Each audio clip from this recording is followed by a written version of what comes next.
Good morning. I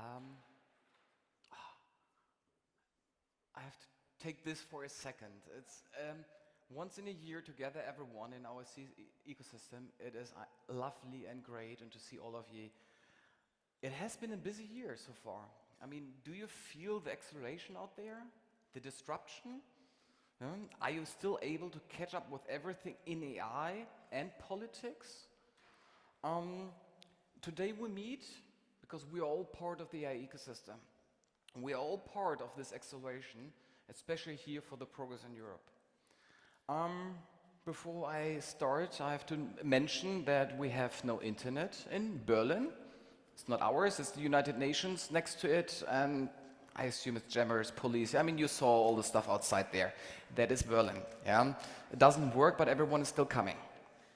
I also would like to welcome our people in the live streams who are here on this stage and the other stage for the day. We have a German company this time running the stream called Meet You, and what I liked is that they rebuilt the whole conference.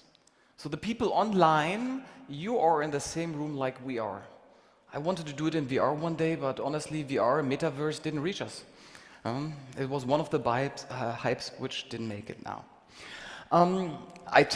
Each year I try to talk about the state of AI. And this time I have to make it a little bit shorter because AI got very, very complex. I would say it changes faster than most of us can get. I mean, I lost track and so many iterations, new models here, funding there. It is plenty to do. That's good why we're here, to catch up, to see what is honestly the big news for us.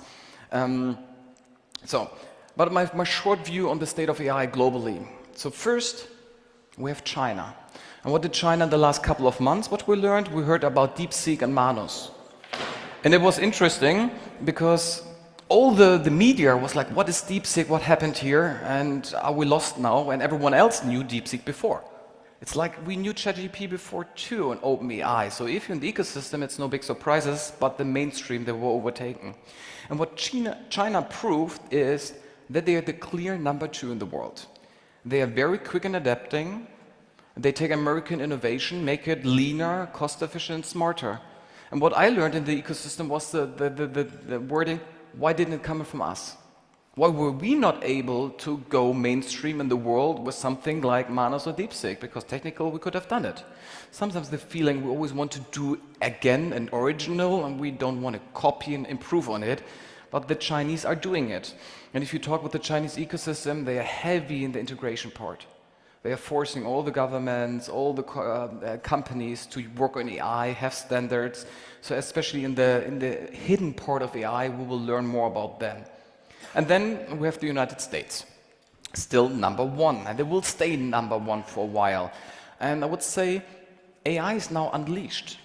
I mean, we talked about the EU Act, and we need to, maintain a balance for society. Americans don't give a fuck on this anymore. This is when government and technology people are now the same. Yes, they get rid of their own regulation. And for the ecosystem, it's good, because we will see fast iterations and more, because regulation is often a burden for speed. And also what we see is that tech partnered with the right wing, something which will not happen here, I'm pretty sure. But also it's a very weird mixture, which we're seeing there. Also, what we learned about the state of the AI is that we thought this trust and relationship doesn't work anymore.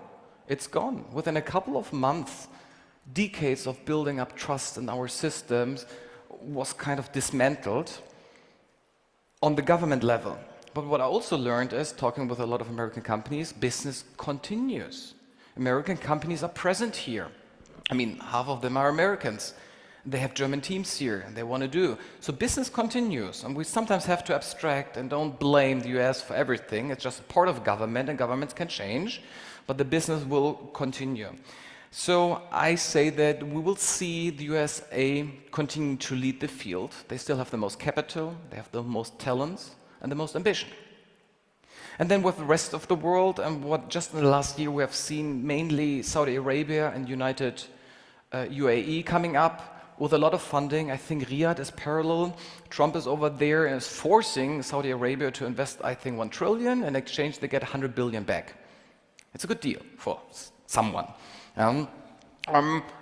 And we also saw it in the Paris summit that the UAE wants to invest heavily in France. We're against that. Why don't they do it here? Why is German government not able? Okay, we didn't have one at the moment, able to allocate these resources too. But we see how hubs are outside emerging, and sometimes just as an orientation.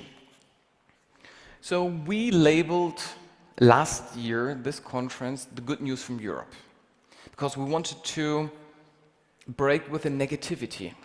Or how do, I think Frank Riedmann quoted it on LinkedIn, Aufbruchsstimmung. It's time for this. And I would say it's not an easy topic. I struggled with it, so I asked Perplexity. And Perplexity came up with plenty of numbers, but no good reasons. It was just random numbers. And we've seen this. Paris Summit, huge announcement. And what happened after? Not a lot. So sometimes I feel like this iteration cycle. Someone is making an announcement, one would do, and then it doesn't happen again. And this is kind of frustrating. However, the answers for the good news of yours will be given today, because it's all these small stories which every one of us can share. We all are success stories with our companies, with our networks, whatever we do. So we share the stories. We are the good news. It's not the big news we have. It's many, many small news from Europe, which are. My personal view, Europe is the place to live. And if you talk with some Americans currently, they don't like it, they come over. You always have a switch all 4 years between the oceans sometimes, some people. But I would say for the last decades, Europe is the place to live, and most of us want to continue to live here. We are here because we want this to be a good place.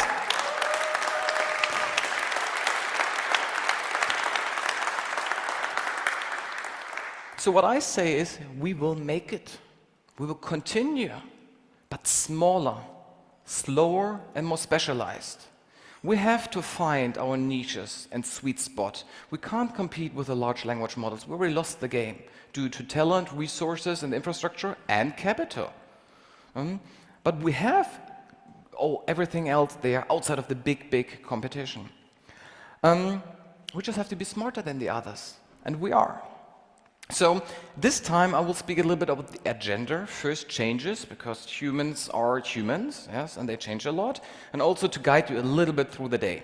So we kicked off with the AI topic tables out there, and I like them because they are more like a preview of what are the main topics, who wants to talk about something. And when I asked all the guests what do you want to hear, I got 90% answers, agents. And I struggled with this because it's another hype word, another buzz, which is not real there. I mean, we can speak in technical about this, but people want to hear about something, they just look for the next one. But it's sometimes a little bit early, but not. But we have agents had it already there. We talk about sovereignty, because this is again something important for us, for Europe to stand on our own feet, to be able to defend, self-reliant, and to build a sovereign infrastructure. We talk about humans and how do they adapt to these times, networking, jobs. How do we adapt to the terms sustainability? Even we have other thoughts, climate change is still there and we still have to think it, and it can't be that AI is needing more energy and it's not sustainable at the end. And then a lot of topics about transformation of government, of industries, ourselves. Evergreen. So on the agenda we have some small changes, but I will come to this. So I structured it today, this stage is for everyone who's interested in policies, society, strategy. The first block will be a panel with Peter Salin, Jonas Androulis, and Larissa Holsky, which is, one of the most known people we have here in Europe. So they will talk about the good news in Europe because they produce some. And then it will be followed by Pascal Fung, who was for 20 years in Asia, is now here, has an international view and is bringing something. And then we have the next success story, which is DeepL, with Steffen Mesken. Then we have the second block, and there something is missing in contrast to your printed agenda, because the Minister of Digital, who wanted to come, had to leave his position last week, and the new guy is not ready. I just got an email this morning. I'm sorry, I can't do it. I'm overwhelmed with my schedule currently, and I understand it. Yeah, he will come. But that's, by the way, good news from Germany. We finally have a digital ministry. Um, Then we have in the second block Raphael von Sprint, and talking about AGI and etc. And something we lobbied for years too, to have something DARPA similar. I mean, how often say we need this? Well, we finally have it. They have budget and they're doing really, really cool stuff. Then we will have Axel Voss from European Parliament and one of the guys behind the EU Act. So critics, complaints, improvements towards him, please. And then we have Thomas Jatzombeck, who's talking about how we become a KI-Nation. And he is the very fresh appointed Secretary of State for Digitalization. So he is now the highest ranking member of government who's supposed to know everything here. And since he is part of this conference from the early beginning, I'm very happy that we finally have someone in government who has been part of our community for a very long time.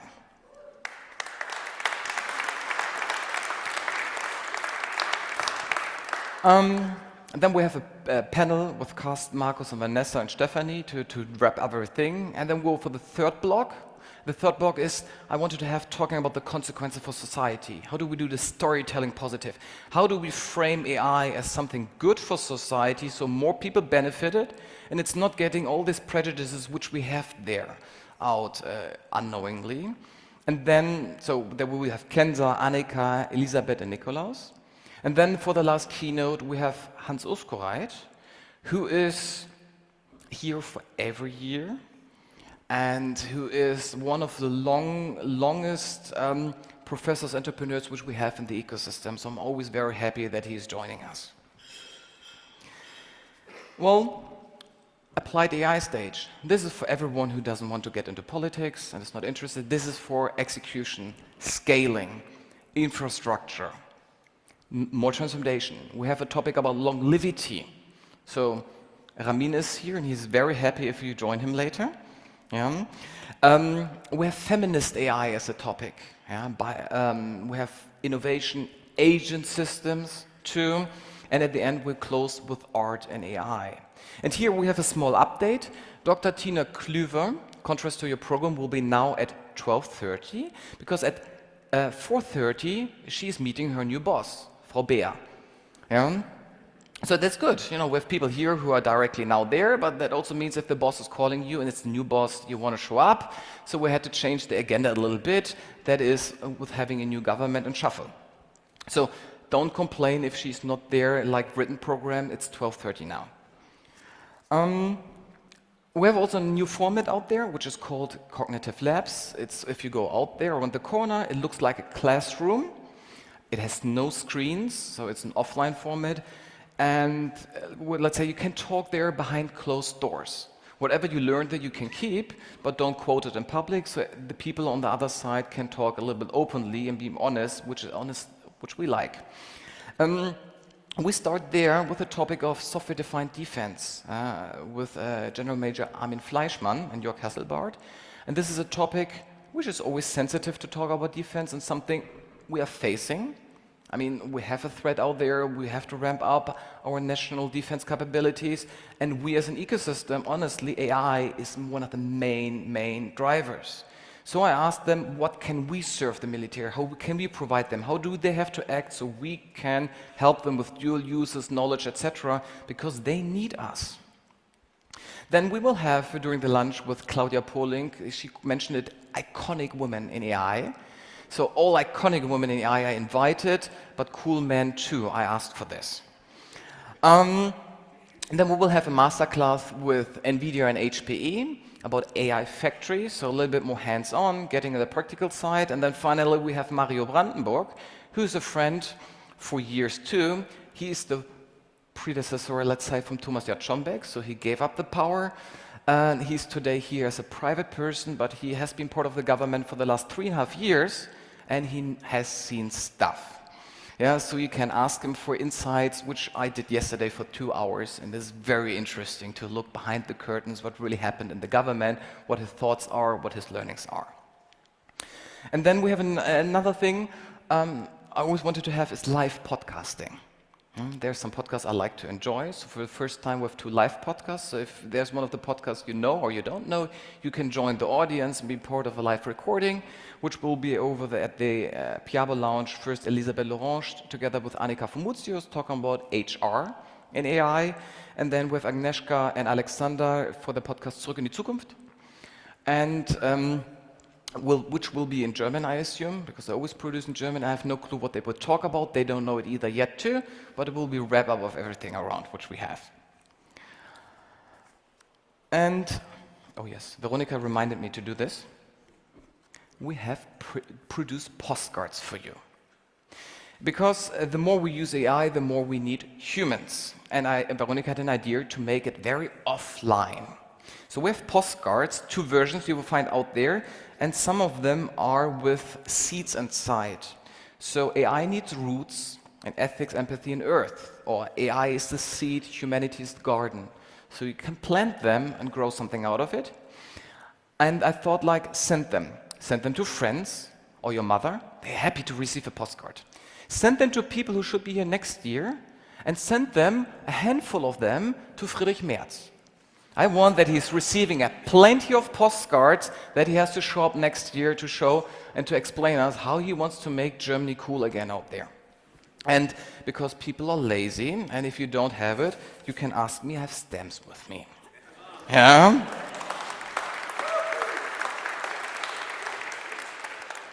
So grab them outside, hang them in the fridge, send them out, make this a little bit offline and share it. And now, I rushed it a little bit, but Daniel is prepared.